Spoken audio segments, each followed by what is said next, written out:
Greetings and peace. This is Dr. Lawrence Brown with another episode of Interfaith Issues, where we discuss the issues of common interest to the monotheistic religions of Judaism, Christianity, and Islam. Today's episode is going to focus on atheism. I'm going to start with F.W. Norwood's quote, "Life's greatest tragedy is to lose God and not to miss him." Atheists claim that they can explain our existence through science, through the Big Bang, through evolution, and because these explanations satisfy them. Now, I have addressed this before in my talk on the big questions, but I would like to address it again. In a nutshell, the problem is that by these explanations of the Big Bang and evolution, science contradicts science. Why? Because it's a general principle of science to believe in the concept of entropy. Entropy is the principle that everything degenerates into chaos unless it is controlled. Unless there is a higher power exerting control over a process, it degenerates into chaos. Now, it does not matter if you are talking about your child's bedroom, the kitchen sink, or a complex chemical reaction. If there is nothing controlling it, it will degenerate into chaos. If nobody picks up the child's bedroom, it will become a mess. If nobody cleans the dishes in the kitchen sink, they will just pile up. And if nobody controls a chemical reaction, it will do whatever it does, sometimes leading to disaster. If there is no control over a process, it degenerates into chaos. And so, over all processes which lead to an organized result, there is a greater power exerting control over it. We are told to believe that the Big Bang, the most cataclysmic event in history, in which all the matter and energy of the universe drew together into a hyperdense core and exploded outward into a universe that is 240 followed by 21 zeros miles across. And this occurred by chance, and this explosion resulted not in chaos, but in perfection, with balanced orbits, with a billion galaxies, over a billion galaxies, none of them colliding with one another. That's a pretty tall tale. At the same time, we are told that evolution was a process by which, through exposure to the primordial elements, amino acids were derived, basic building blocks of proteins, which developed into a single-cell organism. The single-cell organism evolved over millions of years to the various organisms we now have, and that explains the diversity of life as we know it. Again, another process that, without a higher control overseeing that process, we would expect to degenerate into chaos, not into perfection. And yet this is what atheists believe. The cataclysmic event of the Big Bang, the millions of years of uncontrolled random evolution, led not to chaos, but to perfection. That is pretty unbelievable. It is for that reason that many scientists in recent years have disavowed the concept of evolution and have attached the label intelligent design, a conclusion that none of this could have happened without being overseen by a greater power. Now, there are other issues. For example, evolution or natural selection can explain the diversity of species. It can explain why horses 1,000,000 years ago were this tall and now they are that tall. It can explain where the dinosaurs came from and where they went to. It can explain many things. But what it cannot explain is the existence of the soul. If you believe in a soul, where did that come from? And how could that possibly have evolved? If you look at a living organism, all living organisms have something else that is undeniable, and that is life. They have life. Where did that come from? When an organism dies, when an animal dies, the organs are frequently still functioning. Brain death is not always instantaneous. If the organs are still functioning, why is the body dead? Where did the life go to? And where did it come from? We as human beings can transplant almost every organ in the body. We can assemble a Frankenstein-like creature, but nobody can give it life. Not all the scientists in the world can assemble the wing of a gnat. We cannot assemble the smallest organism in creation and give it life. Where did that come from? So the theory of evolution can explain many things, but there are also some quintessential elements to life that it cannot explain. Having said that, there's the old and famous quote that there are no atheists in a foxhole, meaning that everybody at some point in their life enters a period of panic, a period where, for whatever reason, they are thrown into panic and desperation. And at those moments, you never find anybody calling upon anything except for their Creator. Oh God, help me. Oh God this, oh God that. But it is always, oh God, even from the lips of an atheist. The English poet, Elizabeth Browning, in The Cry of the Human, had two very beautiful lines. And lips say, God be pitiful, who ne'er said, God be praised. There will come a time when all of mankind stands on the day of judgment, and those who never praised God will ask God to be merciful. They never praised God, but they will ask God to be merciful.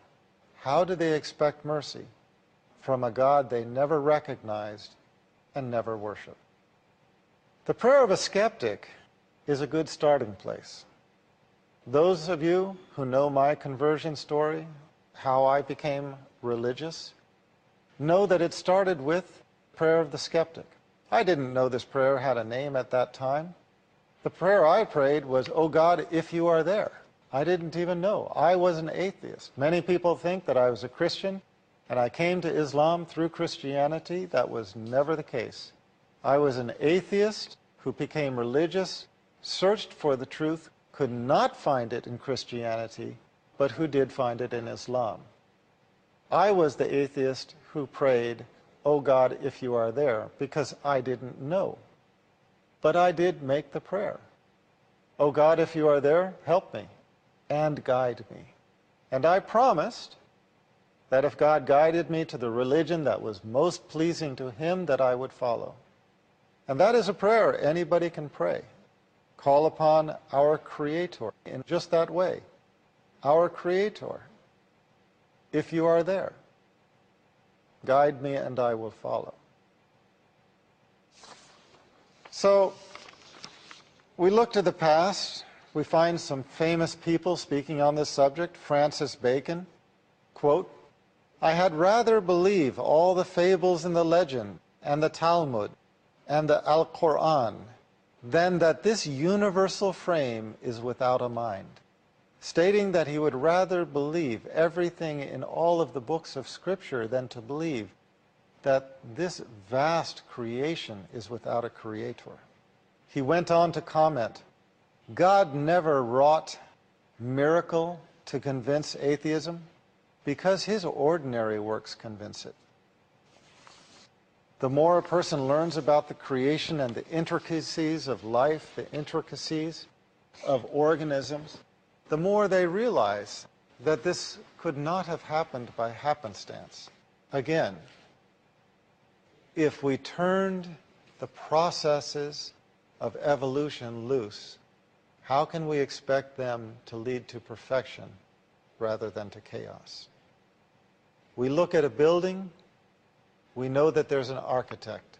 We look at a sculpture, we know that there is a sculptor. We look at a painting, we know that there is a painter. Why is it that when we look at creation, we do not recognize that there is a creator? Well, many people fail to make sense of certain aspects of this life which they perceive as being ungodly.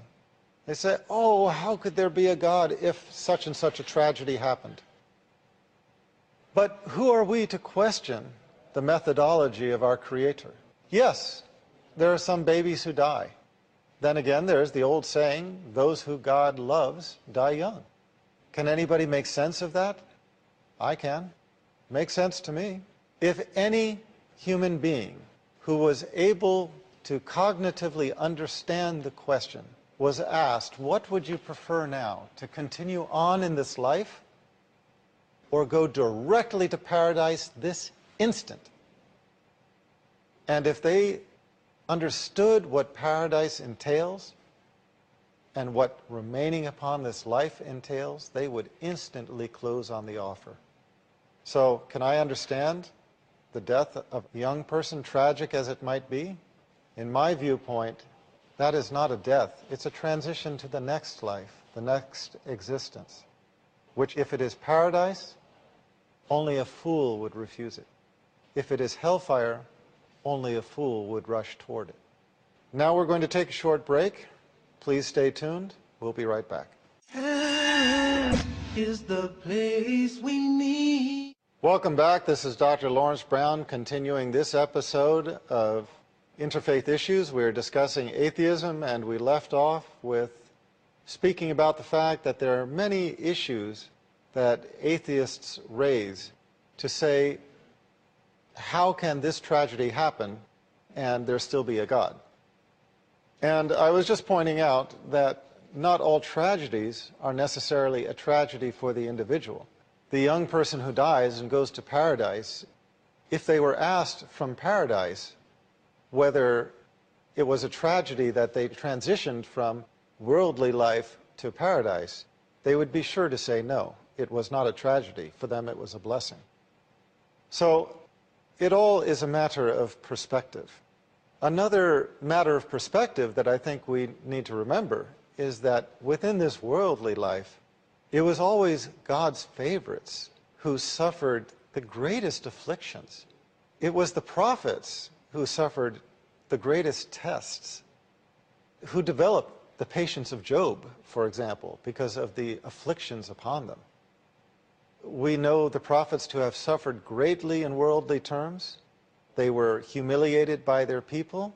They were at times tortured. They were at times killed. Some of them had children who died in their arms. And so we have to understand that the reward for piety and righteousness is not necessarily found in this life. Indeed, this life is a test. This life is a test. This life is a trial. It is a proving ground for us to show ourselves deserving of the reward in the hereafter. But now, if we expect paradise in this life, why should we expect paradise in the hereafter? No. Paradise is something to be earned. And you earn something through difficulty, through overcoming difficulty, not through living life as a party. So, remembering that some of those who suffered the most in this life were in fact the prophets, the favorites of our Creator, reminds us that there might be a higher logic, a higher understanding to the events that we look at and consider as being tragic. Maybe there is another way of looking at them which makes godly sense.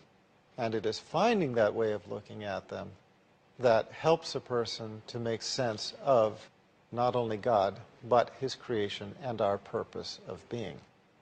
One thing I would point out is that nobody concludes a happy event with a tragedy and considers it a good day. Nobody goes out to a wonderful night on the town, gets mugged at the end of it, and concludes, wow, that was great, I want to do it again. Nobody has the most wonderful of experiences, at the end of which it ends in some horrific tragedy and concludes that that was good. In the same way, we should not look at this life and think of this as a time for play and then find ourselves in the fire in the hereafter. It is not going to be a good conclusion. But as Allah tells us in the Holy Quran, quote, "The life of this world is but little comfort in the hereafter." We cannot believe that the transgressors and the criminals, when they suffer their punishment, are going to find comfort from any of the pleasures they achieved in this life. There is not in this life, or at least there is seldom, a free lunch. Everybody knows that if you want to get paid on your job, you have to do the work.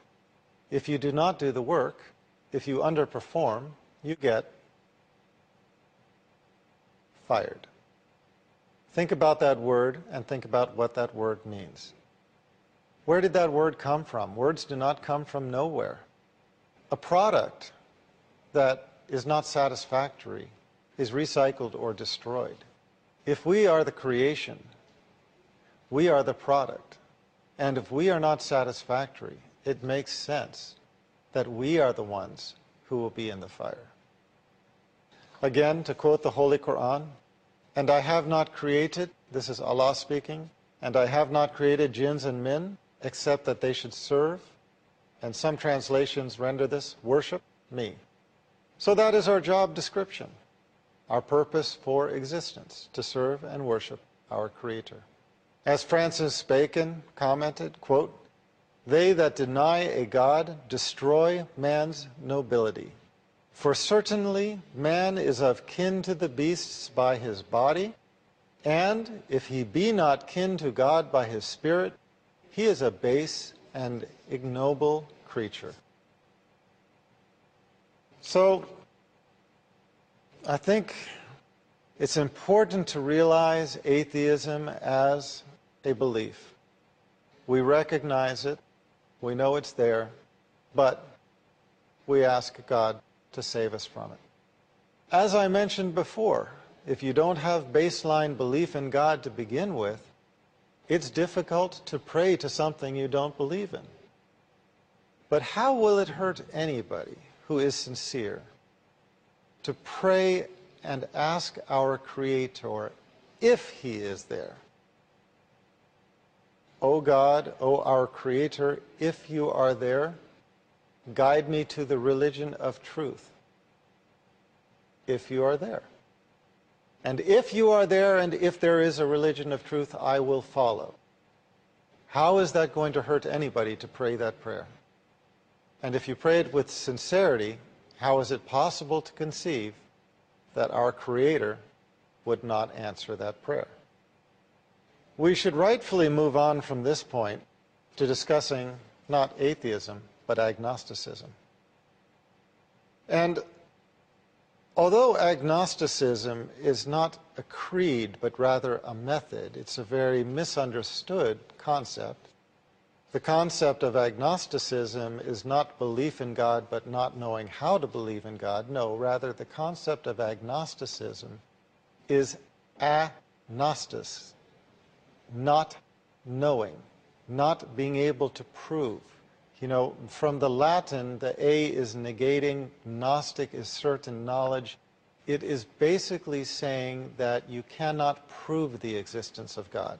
By this definition, which is not the dictionary definition, but it's the definition according to Thomas Huxley, the one who originated the term, by this definition, a person can be Christian, a person can be Jewish, a person can be Muslim, and still be agnostic in the sense that they recognize God, they believe in God, they serve and worship God, but they do not believe that they can prove the existence of God to another. That is something that has to come from God himself. What brings certainty of God's existence into a person's heart and into a person's mind?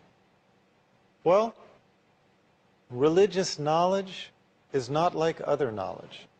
It's not purely academic. It is as much a matter of the heart as it is of the intellect. But to have true certainty in religion, that only comes from one place.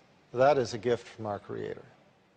So a person can claim to be atheist, a person can claim to be agnostic and to find those ideologies satisfying.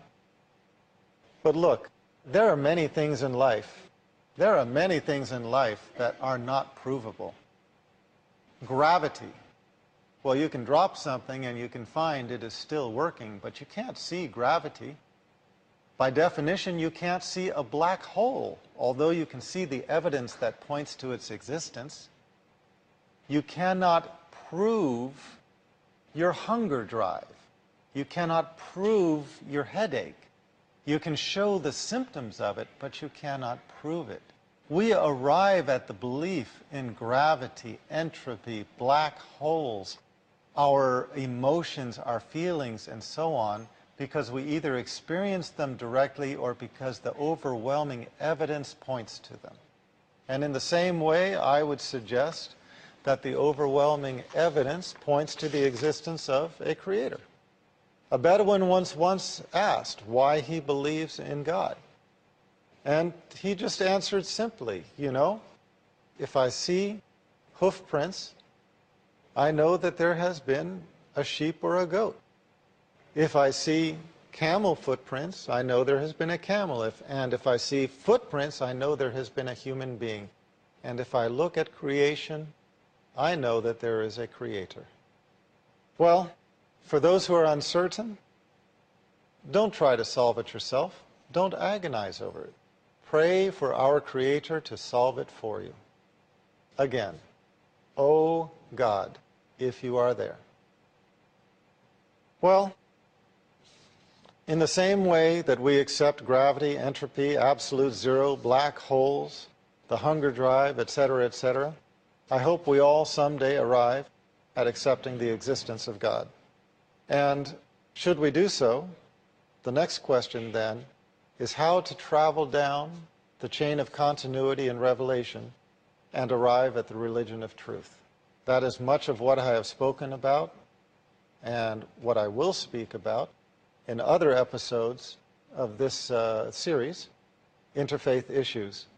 So I thank you for being with me tonight or today, and hope that you will join us next time. This is Dr. Lawrence Brown. Until next time, this is Dr. Brown sending you the greeting of peace.